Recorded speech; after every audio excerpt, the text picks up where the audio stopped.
I have these voices in my brain. I created them and I hate them, but I ask them to stay. Cause I have this fixation on death, this fixation on change, this fixation on 3 years I grew out of pain, this fixation on sleep, this fixation on you and on me. But who could I be? But I spent 3 years writing poems about a fixation on the past, and she told me it was worth it because she told me it would last. But darling, I'll hold my tongue as I hold you tight, cause forgetting what you think love means is my sleeping pill every night. I remember when you woke up and screamed, maybe our love was just laced with LSD, cause darling, I'm high on life and you're just high on me. And as I tried my best to read between the lines, her lip-shaped words I tried to interpret as lies, only to see the devil hiding deep inside the details. As Lucifer found his way back into retail, and my dear, he sold us a product we didn't want to buy. But we weren't trying to be original, we were just trying to survive. The voices in my brain tell me it's all in my head, and I'll sleep with one eye open, but I won't sleep till I'm dead.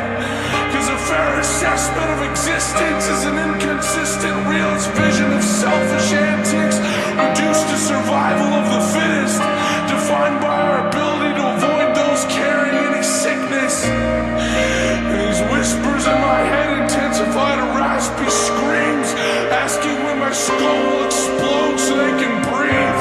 They know that no one has a voice when no one is listening, and the violent ride of staying silent or quiet is torturous to those who need to hear something.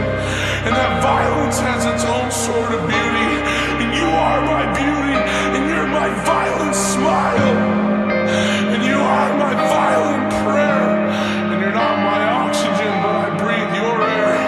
Cause these voices in my brain remind me of past mistakes, the beauty I found of being able to say, look what I went through, I survived.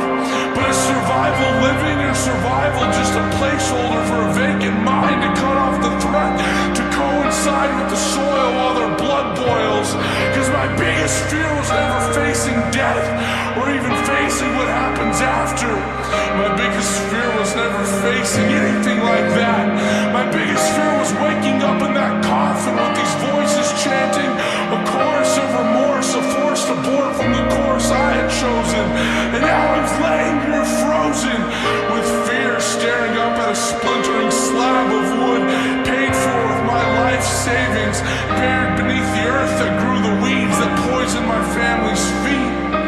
What if I woke up, walked back home, and it was like nothing had happened?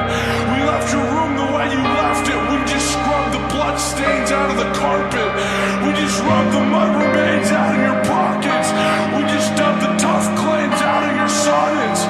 We just evacuated your room and hoped you would too, but your spirit haunted it too long, so we boarded it up, moved along, and watched it become a guest room, a place for the non-permanent inhabitants to exist within this home we created to raise our kid.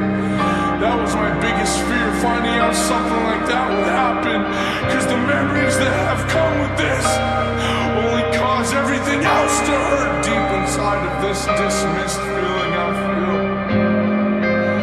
But sometimes you have to face the past, and maybe I've never faced death, but if I were to walk away then, what would I be? These voices in my head, what would they say and what would they see? Did I survive or am I cursed? Did I die or did I learn? What if I woke up like nothing happened? What if I never wake up? My dear, then what's my purpose? What if I woke up like nothing happened? And darling,